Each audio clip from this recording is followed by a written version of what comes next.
man. This recording is going to be slightly awkward. I meant to make this recording actually a long time ago. And then it was sort of overtaken by other things, and so this is going to be slightly stale and not as robust a comment as I was going to make. But a while ago I watched a conversation between Jonathan Pageau and Tarl Warwick, or which is otherwise, called Styx, or Styxhexenhammer666, is his YouTube um, tag or name.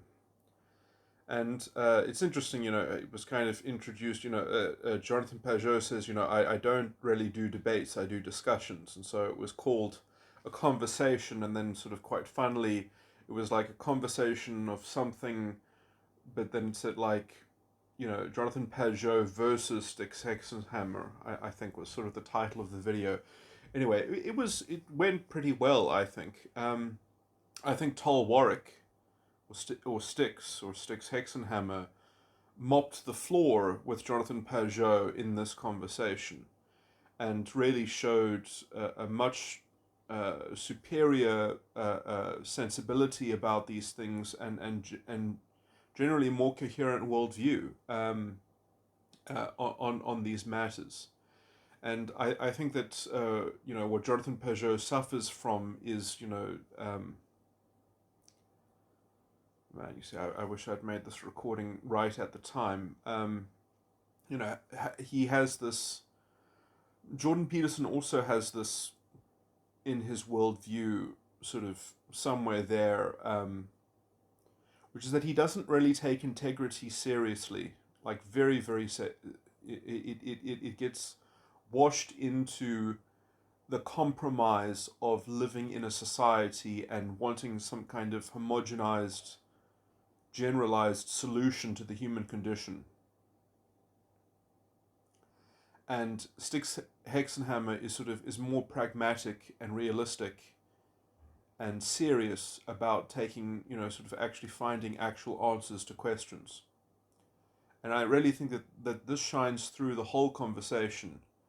And Jonathan Pageau's quite idealistic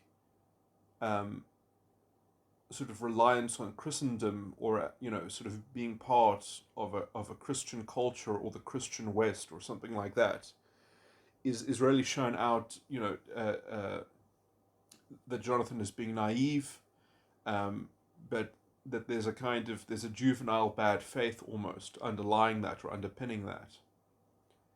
And I just wanted to say that there is actually a middle ground between the tension between Tarl Warwick and Jonathan Pageau. There is actually a middle ground here, which is that you could actually have a church that was something like a mystery school, that had a very serious esoteric doctrine, and they were actually capable of disseminating that over the course of participating in the church.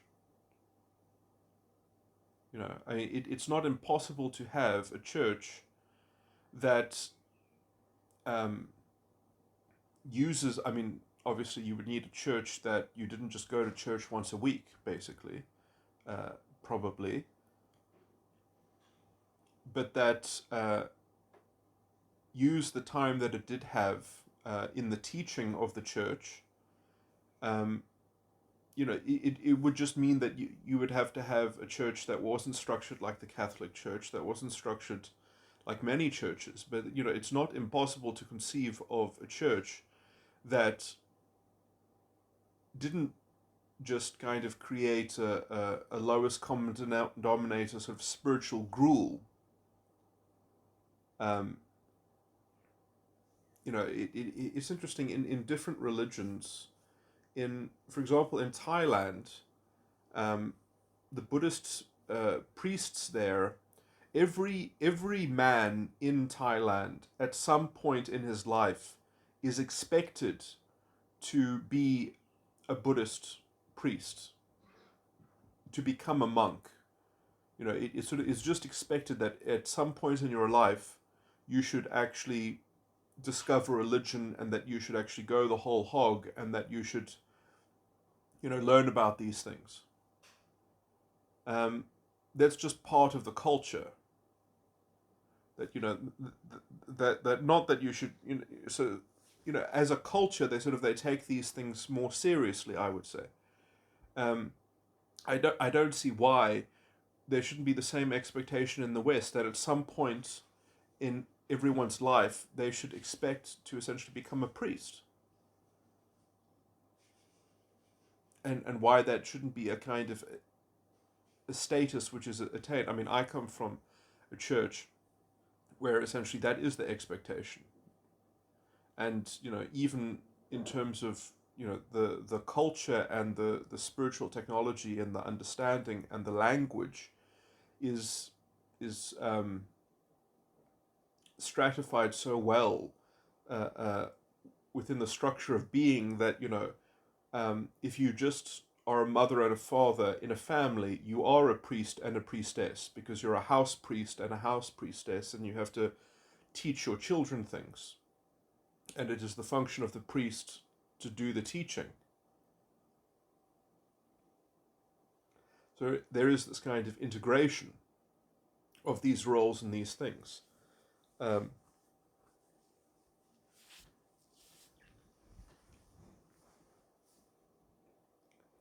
anyway, so I do think that there is a synthesis between the tension between Jonathan Pageau and Tarl Warwick, but that it basically falls on the side of Tarl Warwick's general argument, um, who has a much clearer and coherent position that, quite frankly, mop the floor with Jonathan Pageau. Now, when I say this, when I bring Jordan Peterson into this, and I talk about this lack of integrity, the thing that I didn't make a recording about this. Perhaps I need to. I think I included this in another recording as well. I tried to speak about this, but it's sort of lost in a 10-hour recording somewhere. But Jordan Peterson had like a 10-minute video, which has his summary of how to discipline children without corporal punishment. How to discipline 2-year-old, 3-year-old children. And this falls in line with his general teaching about,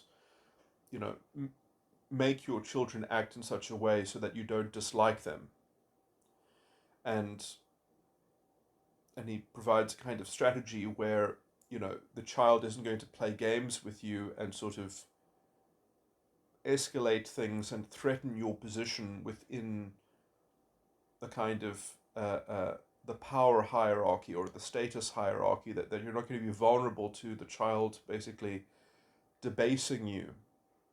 I'm slightly summarizing things a bit too fast and loose, but anyway, and although Jordan Peterson gives a good practical strategy for how to deal with this, and I would actually generally endorse and agree with this whole strategy of how to discipline children in this way, I would just like to add something which he doesn't add, which is something that you can't expect many people in the world to appreciate adding, But I could actually follow Jordan Peterson's advice to the T, and I would naturally add this because this is what I would have to do in order to not dislike my own child. I would have to add this teaching to it, and which would actually add this other dimension, though, of the pedagogical relationship or whatever, which is that I would have to teach the child at the same time that the reason why they're being disciplined is because they can't take responsibility, because they don't yet understand the things that I understand that I have to protect the child from. And essentially, if the child had the same understanding that I had, or could reason in the same way that I could against the things that I have to protect the child from, and they could come up with an alternative solution, but they don't have the reason capacity yet to do so, because they don't understand the things that they need to understand to be able to reason about those things. This sounds a bit complicated, but you can make small examples of this. And, if the child then wants to get into reasoning and get into understanding, it doesn't make a game of it, doesn't make a joke of it. And also making games and making jokes of reasoning and understanding, I think, are also very vital pedagogical tools, because that itself is a developmental obstacle, and so making it an explicit issue, and also an issue that directly involves a kind of character development. You could call it a meta-ethics as well. It's a very important topic that I think it's right to expose to children, and they don't have to take it that seriously, and they don't have to develop that faculty that seriously at a young age. But I think that just knowledge of that and growing into, let's say, confronting that issue is it's good to start laying down the groundwork of talking about that sort of meta-ethical sort of thing, because at some point it will become a kind of cul-de-sac, it will become a kind of limiting factor, potentially. And most people, I think, some gifted children sort of naturally croon towards this appreciation for integrity. But I do think that it can be reinforced, and it can be, let's say, complexified by making it express, by making it a patent thing that can be spoken about, but also when it obviates the structure of moral authority, of false moral authority, because then you know that your parent, in exercising authority over you, can be deposed if you have reason and understanding on your side, and you can use that as negotiating, or as a diplomacy, or as a or leveraging an argument, And so I do think that a culture of common accountability and a common vision of basic standard, and that standard being in having an understanding, and making good sense, is an important way for a parent to depose themselves from being a holder of false authority, and show themselves also to be inferior to this category of the understanding and integrity, to not be superior to that. And so you've already created a spiritual container, if I can put it like that, a spiritual category which puts the world in order to some degree, even just on a low resolution, but also that it exists as a practicable sort of thing. And then you're basically telling the child, I am a slave to what I understand, which isn't, in my view, a model of integrity. So if you want to change my understanding, learn how to do reason. And then you can engage with my understanding with your reason if you want my understanding to change. And then you can always create metaphors to why you are doing what you're doing in terms of exerting authority over the child. So your child can get a version of understanding of why you were doing what you were doing to the child in terms of discipline. And then they can also engage with the metaphor to do some form of reasoning in order to modulate the understanding, because I think that you are giving the child some technology, some instrument that they can actually even get into modifying the authority that is being exerted over the child. So you are allowing the child a window to maximum freedom once they start getting this basic structure. And it's not just make my parent like me in the Jordan Peterson thing. It's much deeper than that. It has much more integrity than that, or fidelity, I should say.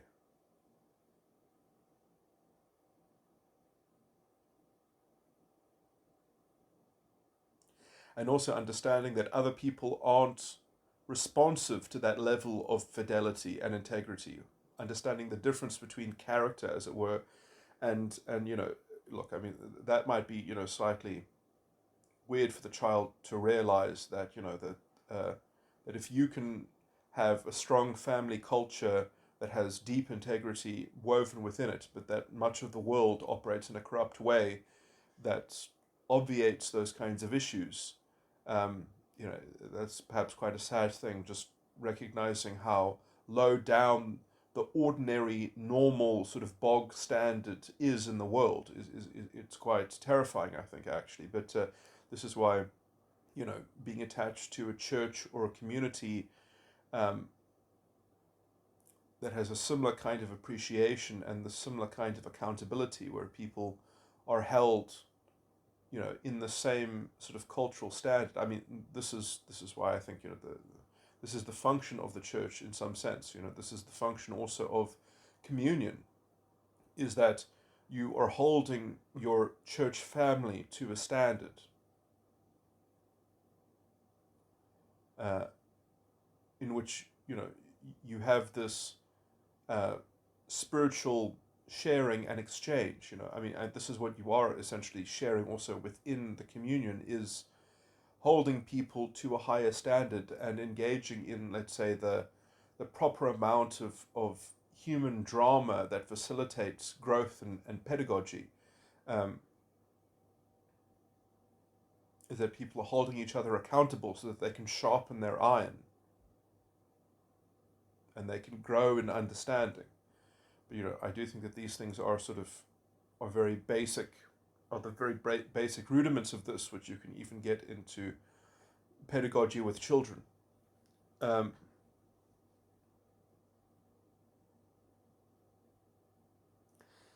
and the thing that Jordan Peterson points out in his discipline recording, which I find is slightly, is in my view mixed up, because there's something to what he's saying. You don't want to be the victim of your child playing games with you and taking you down the status hierarchy or the or the dominance hierarchy. Like, you don't want a very young child taking you down the dominance hierarchy. And in some sense, what I'm saying is to actually show more vulnerability and susceptibility to being taken down.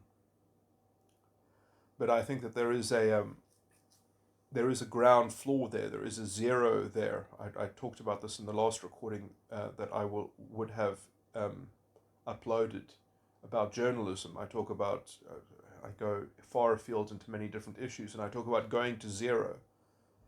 And this going to zero sort of concept, you could call it kind of the omega strategy, because if you can't go any lower, now you've reached the ground floor. You've reached the sort of the foundational edifice, which is a kind of humility in which you grapple with things at a very from a basic standpoint, which in my view makes the things that then you're grappling with and proceed from undeniable. You're proceeding from a kind of fundamental bedrock. And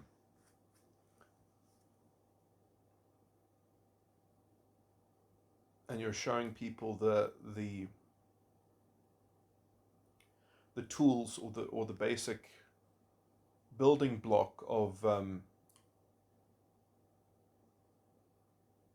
freedom and choice and reason, and then it's all for them to construct what they want to construct, and endorse what they want to endorse, and rescue the values that they wish to operate from by endorsing them, by choosing them. Anyway, I mean, I'm basically talking about epistemic responsibilism or epistemic agency. Anyway, let me stop this recording.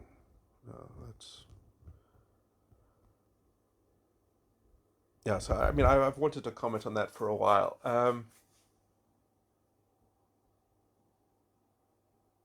But yeah, you can see that my idea of integrity and accountability, it just kind of it's completely lost in the water, in the sea water of Jonathan Pageau's, like he just wants to bring in Western sociological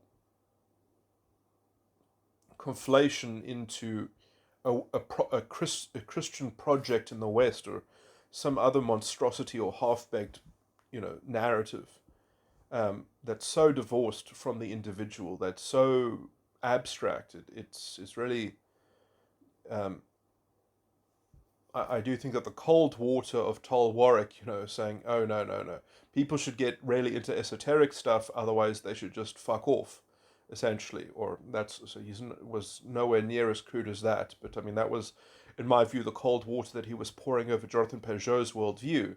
And he argued it beautifully and he described it beautifully. But I do think that there is a synthesis between, but there's a middle ground between both positions, if I can put it like that, which is just that you have a church that's actually serious about its teaching, and it's serious about its internal depth. And you'd be surprised at what you can do with the communion when they are actually active in the gift of prophecy, when they are delivering their visions and their dreams and making prophecies uh, in church, and that is being collected by their vessel of blessing, and that is being digested in the church, because the powers that are available, that are made available through the gift of prophecy, for you to do things that you get a very clear vision of the, you get a very clear view of the spiritual condition that is being tended to. Anyway.